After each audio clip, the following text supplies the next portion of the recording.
Bismillahirrahmanirrahim. Assalamualaikum warahmatullahi wabarakatuh.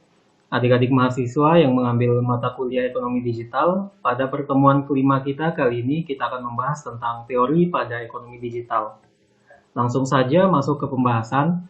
Ada tiga teori yang akan kita bahas pada pertemuan kali ini. Yang pertama adalah teori disruptive innovation, kemudian yang kedua adalah teori creative destruction, kemudian yang ketiga atau yang terakhir adalah teori sustaining innovation. Apa yang dimaksud dengan teori-teori ini? Kita akan bahas pada slide-slide selanjutnya.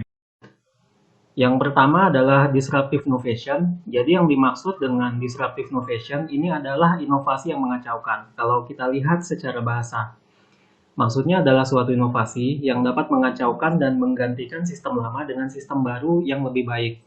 Jadi yang dimaksud dengan disruptive innovation ini adalah suatu inovasi yang dibuat oleh manusia, oleh humans, untuk menggantikan suatu sistem lama yang memang sudah sangat sering dipakai atau menjadi suatu kebiasaan dari suatu masyarakat, kemudian digantikan dengan sistem yang baru. Itu yang disebut sebagai disruptive innovation. Nah, di sini ekonomi digital dapat digambarkan dengan teori ini, dengan adanya transformasi besar-besaran dari sistem transaksi.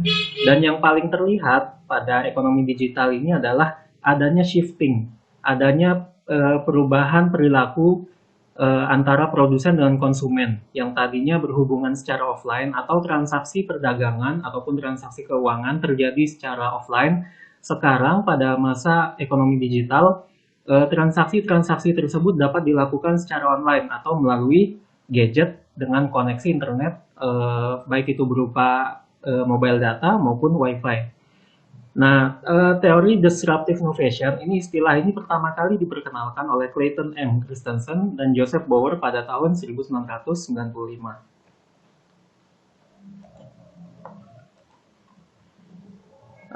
Kemudian tidak semua inovasi disebut sebagai disruptive innovation, hanya yang menghadirkan teknologi saja. Jadi yang dimaksud dengan disruptive innovation ini tidak semua inovasi. Kalau suatu inovasi itu tidak dapat menggeser atau tidak menggeser suatu sistem, itu tidak dapat disebut sebagai disruptive innovation atau inovasi yang mengacau. Hanya yang mampu menghadirkan teknologi atau keterlibatan teknologi di dalam suatu ekosistem tersebut.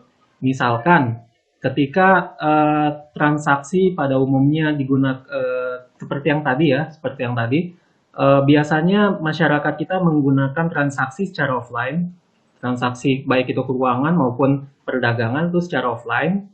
Nah, kemudian ketika adanya disruptive innovation, itu akan menghadirkan suatu teknologi, contohnya seperti adanya mobile phone. Ketika kita akan melakukan transaksi keuangan, misalkan biasanya kita menggunakan ATM dari bank. Kita dengan adanya teknologi yang ada di mobile phone tersebut, kita dapat melakukan transaksi keuangan, baik itu transfer maupun fitur-fitur lainnya dari suatu bank. Itu hanya menggunakan mobile gadget dengan koneksi internet saja. Nah, jadi di sini tidak semua inovasi dapat disebut sebagai disruptive innovation tersebut.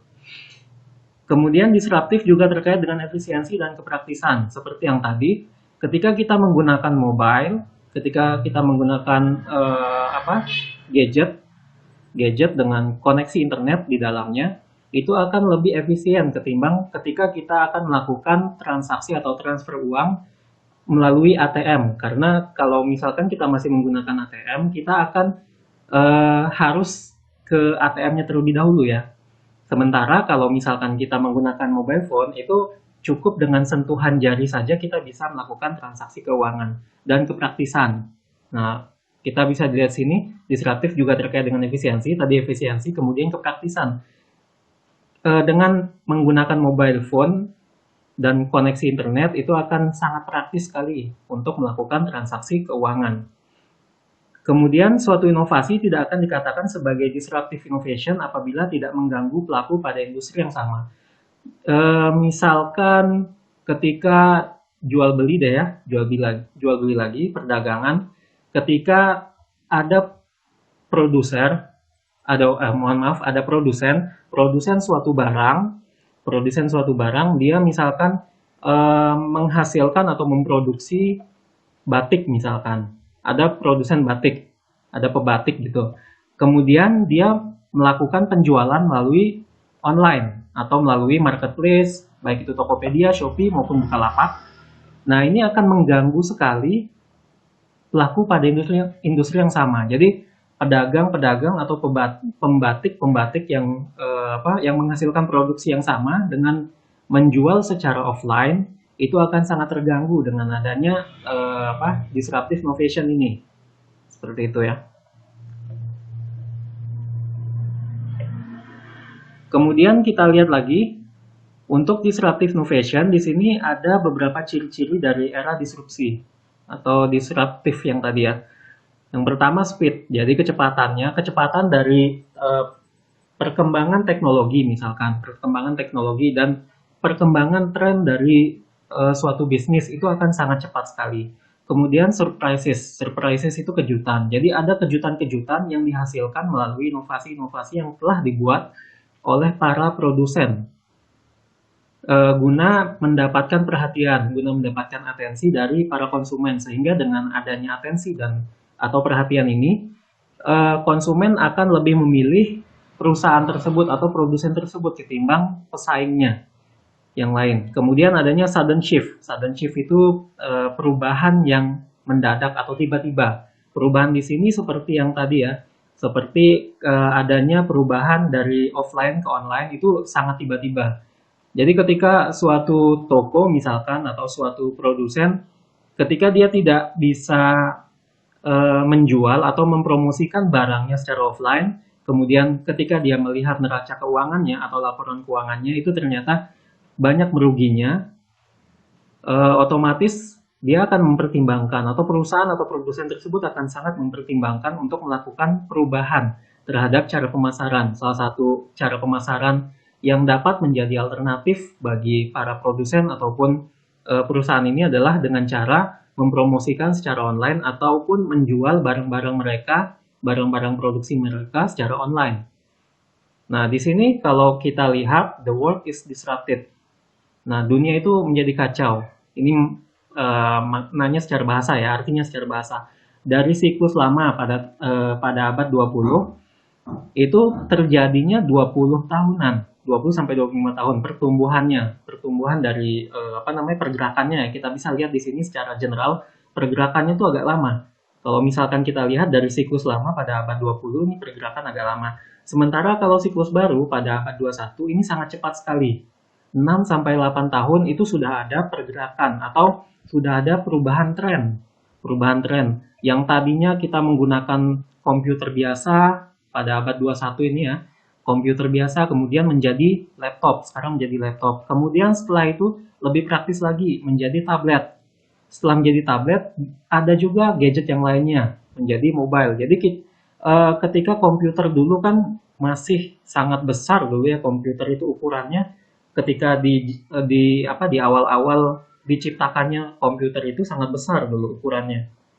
Sementara ketika udah mencapai ketika seperti saat ini kita sudah bisa menggunakan atau memperoleh sistem komputer dengan ukuran yang sangat kecil dan sangat tipis seperti laptop. Bahkan ketika kita akan melakukan atau mengetik ya, ketika kita akan mengetik menggunakan Microsoft Word itu juga sudah ada ternyata di tablet dan sudah ada juga ternyata di laptop di embedded, udah ditanamkan di sistem dari atau aplikasi dari mobile phone itu, dari smartphone. Nah itu terlihat di sini ya perbedaannya. Ketika sebelum abad 21 itu perkembangannya itu sangat lambat, bisa nyampe 28, 20 sampai 25 tahun. Kemudian ketika sudah siklus baru atau pada abad 21 itu sangat cepat sekali, 6 sampai 8 tahun. Selanjutnya adalah creative disruption. Istilah creative disruption ini diinisiasi pertama kali oleh seorang ekonom bernama Joseph A. Schumpeter pada tahun 1940-an. Jadi ide awal dari teori creative disruption ini adalah mengadu para kapitalis agar memiliki persaingan tinggi sehingga mampu melahirkan inovasi dan kreativitas. Sebagaimana yang kita pahami juga, ketika ada persaingan, maka di situ akan melahirkan inovasi dan kreativitas. Seseorang yang merasa tersaingi oleh pihak lainnya akan melakukan brainstorming atau memutar otak bagaimana caranya supaya mereka atau pihak produsen tersebut atau perusahaan tersebut dapat lebih dipilih atau dapat lebih diperhatikan oleh para konsumennya, sehingga dengan adanya atensi ataupun perhatian dari konsumen tersebut, perusahaan tersebut dapat menjual barang-barangnya dan memasarkan barang-barangnya kepada masyarakat. Sehingga di sini dengan adanya teori creative destruction ini, walaupun pada dasarnya ide dasarnya itu adalah mengadu para kapitalis, tapi tujuannya itu adalah untuk melahirkan inovasi dan kreativitas. Sehingga dengan adanya inovasi dan kreativitas di sini, itu akan memicu pertumbuhan atau pergerakan dari era ekonomi digital yang lebih cepat seperti saat ini. Selanjutnya, ekonomi digital saat ini dapat digambarkan dengan teori ini, di mana para pemodal atau investor dan pelaku usaha memiliki peran penting dalam menciptakan transformasi dan inovasi dalam ekosistem ekonomi digital secara besar-besaran, seperti yang sudah saya jelaskan tadi. Kemudian, inti dari creative disruption ini adalah untuk melahirkan persaingan yang ketat antar pelaku usaha, termasuk pada era ekonomi digital. Sebagaimana yang kita ketahui juga, era ekonomi digital itu sangat cepat sekali, sangat pesat sekali pertumbuhannya, sehingga dengan adanya persaingan yang ketat, ini akan melahirkan inovasi-inovasi yang baru pada era ekonomi digital. Untuk mensukseskan keberlanjutan ekonomi digital, peran pemerintah dalam kaitannya dengan teori creative disruption ini adalah yang pertama, mengajak masyarakat untuk menerima persaingan. Ya, jadi di sini untuk memberikan atau mensosialisasikan kepada masyarakat bahwasanya persaingan itu sangat baik untuk untuk upgrade dari ekonomi digital, ekosistem ekonomi digital. Jadi persaingan ini akan sangat baik sekali bagi para pelaku usaha untuk menciptakan inovasi ataupun kreativitas dalam mengembangkan suatu produk. Kemudian yang kedua, mengawasi praktik-praktik persaingan yang dilakukan dengan cara yang tidak sehat. Contohnya dengan cara melakukan atau memberikan ancaman-ancaman kepada kompetitor lainnya. Kemudian menjembatani sektor-sektor usaha untuk mulai mengadopsi tren digitalisasi sebagai bahan baku persaingan. Jadi di sini salah satu tugas dari pemerintah adalah untuk melakukan training-training kepada, contohnya seperti kepada UMKM ataupun kepada UKM untuk mulai go digital, untuk mulai menggunakan teknologi informasi sebagai salah satu cara mereka untuk melakukan promosi secara online. Seperti itu. Kemudian teori selanjutnya adalah sustaining innovation. Sustaining innovation ini berbeda dengan disruptive innovation yang menggantikan sistem lama. Sustaining innovation adalah teori yang menggambarkan inovasi terbaru pada era ekonomi sebagai penyempurna inovasi pada sistem terdahulu. Jadi kalau disruptive innovation itu adalah untuk menggantikan sistem lama ke sistem baru, sementara kalau sustaining innovation ini untuk menjadikan lebih baik suatu inovasi yang ada pada sistem yang baru, inovasi yang sebelumnya sudah dibuat, diciptakan, itu akan lebih baik untuk dilakukan upgrade atau dijadikan lebih baik, ditingkatkan performanya sehingga menjadi lebih baik dan dapat bersaing di pasar, seperti itu. Kemudian sustaining innovation diperlukan pada era ekonomi digital untuk menjadikan suatu inovasi menjadi lebih baik lagi daripada sebelumnya. Itu tadi yang sudah saya jelaskan. Suatu produk dalam ekosistem ekonomi digital perlu melakukan upgrade sesuai dengan tren saat ini agar mampu bersaing dengan kompetitornya. Sustaining management innovation. Jadi di sini ada 3 hal yang berkaitan dengan sustaining innovation, yaitu sustaining management innovation, yaitu melakukan inovasi pada manajemen yang ada di perusahaan hingga ke hal-hal yang detail. Nah, inovasi di sini contohnya struktur dari manajemen itu bisa juga dilakukan inovasi. Sehingga ini menjadi salah satu hal yang dapat mendorong perusahaan tersebut agar menjadi perusahaan yang lebih baik dalam melakukan atau memproduksi barang-barang yang dapat digunakan oleh masyarakat. Kemudian sustaining technological innovation, yaitu melakukan inovasi pada produk ataupun teknologi yang digunakan. Nah, di sini maksudnya adalah melakukan upgrade dari yang sudah ada. Produk-produk itu sama seperti kalau technological itu biasanya untuk melakukan upgrade itu ada pada produk-produk digital. Contohnya ketika ada satu aplikasi misalkan ya, kita mengambil contoh aja dari fintech.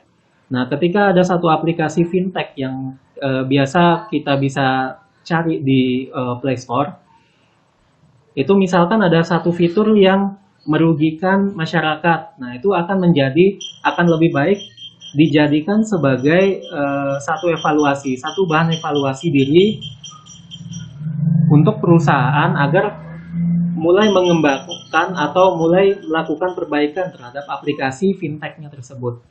Kemudian sustaining market innovation, yaitu melakukan inovasi berdasarkan kondisi pasar yang ada saat ini. Inovasi yang dilakukan disesuaikan dengan kondisi pasar tersebut. Jadi ketika pasar membutuhkan, kita kalau misalkan melihat pasar ternyata sangat membutuhkan Islamic fintech atau fintech syariah, maka suatu perusahaan itu akan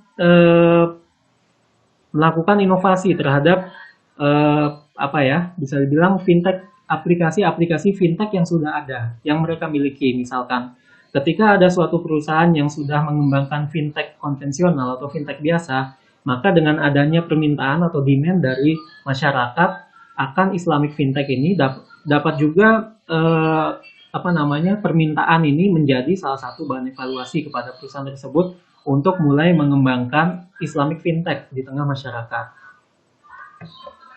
Tapi mungkin cukup sekian untuk pertemuan kelima kita kali ini. Terima kasih atas perhatian adik-adik mahasiswa. Untuk selanjutnya kita akan lanjutkan pada diskusi melalui WhatsApp group. Terima kasih. Assalamualaikum warahmatullahi wabarakatuh.